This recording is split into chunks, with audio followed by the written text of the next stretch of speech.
Of course you know how strong wild animals are. Their innocent instincts operate at lightning speed, and they can easily kill a weak person if they approach them at the moment of error. The man-eating lions of our time bring frightening terror to the inhabitants of Africa. After all, man is the easiest prey. Sharks hunt in coastal waters. Swimmers are completely defenseless against any threat underwater.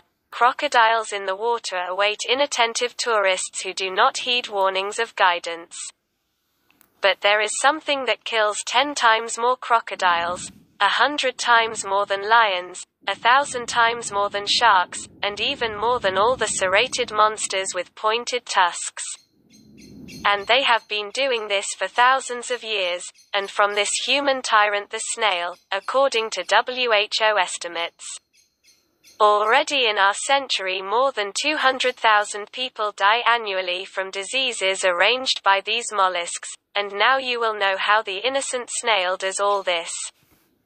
Do we have anything in common with these cold, damp, and sticky creatures? The unexpected and disgusting answer is right in front of you, that it is schistosomiasis. It is a flattened parasitic worm.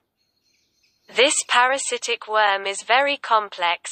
At one of these stages the worm adapts and lives to consume the reserves in the body of the snail and uses it as an intermediate carrier. And in the next stage the worm enters the human body to complete its life cycle and save the way they lay eggs, and its goal is to multiply over and over. The parasite begins devouring human health literally within minutes of entering our bodies. Sarcarya touches the skin and begins to rapidly penetrate inside.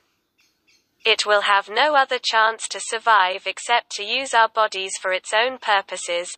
Thus, she dissolves human skin with caustic enzymes, pierces it with nails in her tail, bites everything she can in order to penetrate our income, access ample food supplies, and also reproduce and ensure its survival. Schistosomiasis is perfectly adapted to move through blood vessels.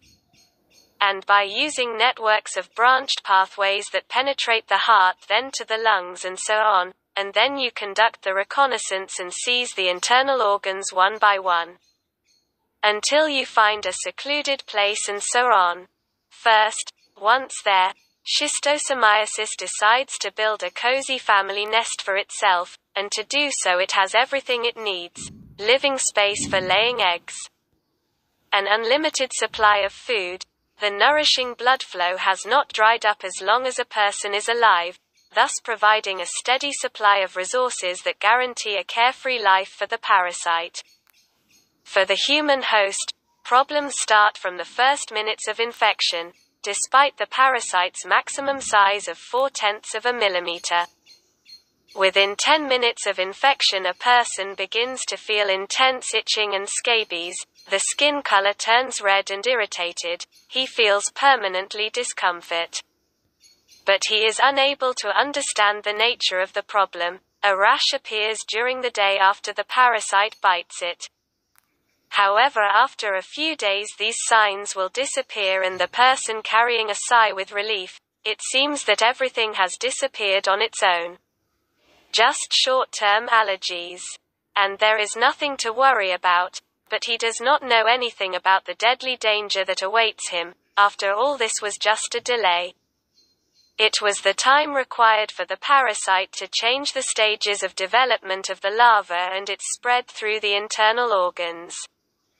Then decide the host person that all health problems have been resolved, but unintentionally the schistosomiasis has been given enough time to breathe, so that she can build up a reserve of forces and find a safe place for them before launching a deadly attack. Everything starts suddenly. The toxins that the parasite releases poison the body every day as a preventive measure. The human body tries to raise its temperature, but this will not help. At the beginning the fever, chills, headache, and swollen throat and airways develop to the patient. It seems to the patient that all the Egyptian curses have fallen on him at once, but this is only the beginning. These cases are the last moments a warning to the sniff in order to seek urgent medical treatment, otherwise, the schistosomiasis will continue its work.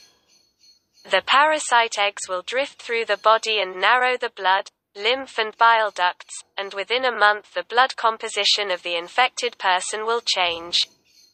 Sometimes the disease appears to be confined, causing temporary relief to the patient and give him false hope. In fact, this satisfaction is simply linked to the egg-laying cycle by the schistosomiasis, and this is just a short-term reassortment of the enemy.